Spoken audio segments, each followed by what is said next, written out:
রাজনৈতিক বিবেচনায় রাজুকের ৬০ কাঠা প্লট নেয়ার অভিযোগে সাবেক প্রধানমন্ত্রী শেখ হাসিনা, বোন শেখ রেহানা ও তাদের সন্তানসহ পরিবারের ৬ সদস্যের নামে অনুসন্ধানের সিদ্ধান্ত নিয়েছে দুর্নীতি দমন কমিশন।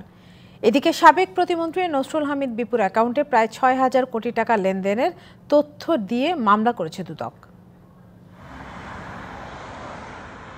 পূর্বাঞ্চলের নতুন শহর প্রকল্পের ২৭ নম্বর সেক্টরের কূটনীতিক জোনে ৬০ কাঠা প্লট বরাদ্দ দেয়া হয় সাবেক প্রধানমন্ত্রী শেখ হাসিনা এবং তার পরিবারকে।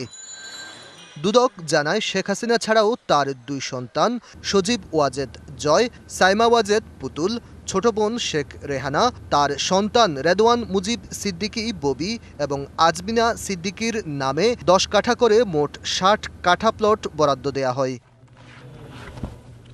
বৃহস্পতিবার দুদকের মহাপরিচালক আক্তার হোসেন ব্রিফিংয়ে জানান, রাজুক কর্মকর্তাদের সঙ্গে যোগসাজশে রাজনৈতিক বিবেচনায় শেখ হাসিনা পরিবারকে প্লট বরাদ্দ দেওয়ার অভিযোগে তাদের বিরুদ্ধে অনুসন্ধান কার্যক্রম শুরু হচ্ছে। ক্ষমতার অপব্যবহার, বিভিন্ন অনিয়ম ও দুর্নীতির মাধ্যমে রাজুকের ঊর্ধ্বতন কর্মকর্তাদের যোগসাজশে ১০ কাঠা করে মোট ৬০ কাঠা ৬টি প্লট বরাদ্দ নেয়ার অভিযোগের বিষয়ে অনুসন্ধানের সিদ্ধান্ত গৃহীত হয়েছে। এর আগে শেখ হাসিনা সহ তার পরিবারের বিরুদ্ধে রূপপুর পারমাণবিক প্রকল্প সহ ৯টি প্রকল্পে আর্থিক দুর্নীতির অভিযোগ এনে অনুসন্ধান শুরু করে দুদক।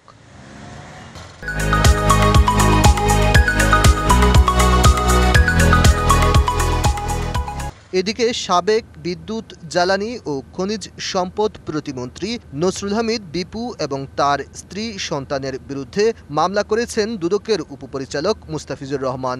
বিপুর বিরুদ্ধে মামলার এজাহারে ৩৬ কোটি ৩৭ লাখ টাকার অবৈধ সম্পদ ও স্বার্থ সংশ্লিষ্ট ৯৮ ব্যাংক হিসেবে ৬,০০০ কোটি টাকার বেশি অস্বাভাবিক লেনদেনের অভিযোগ আনা হয়েছে। সাবেক প্রতিমন্ত্রী হিসাবে কর্মরত থাকাকালীন সময়ে ক্ষমতার অপব্যবহার করে নিজ নামে ৯৮টি ব্যাংক হিসাবে মোট ৩,১৮১ কোটি টাকা জমা এবং ৩,১৮০ কোটি টাকা উত্তোলনের মাধ্যমে অস্বাভাবিক লেনদেন এবং সন্দেহজনক লেনদেনের মাধ্যমে দুর্নীতি করেছেন।